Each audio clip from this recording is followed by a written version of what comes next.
પાટણ નાગરિક બેંકના 15 સભાસદોની 5 વર્ષની મુદત માટેની ચૂંટણી આજે યોજાઈ રહી છે। આ સહકારી બેંકમાં કુલ 34,000 જેટલા સભાસદો નોંધાયેલા છે, જેમના મતદાન માટે શાળામાં ખાસ મતદાન કેન્દ્ર ઊભું કરવામાં આવ્યું।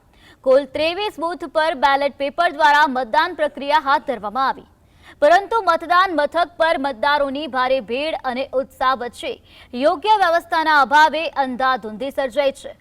લાંબી કતારો અને અવ્યવસ્થાને કારણે મતદારો અને ઉમેદવારોમાં ભારે રોષ અને નિરાશા જોવા મળી। બેંક જેવી મહત્વની સંસ્થાની ચૂંટણીમાં આવી નબળી કામગીરીને લઈને સભાસદો તંત્રની ટીકા કરી રહ્યા છે। આજે સાંજ સુધીમાં મતદાન પૂર્ણ થયા બાદ મતગણતરી હાથ ધરવામાં આવશે, જે બાદ જ આ ચૂંટણીનું પરિણામ જાહેર થશે।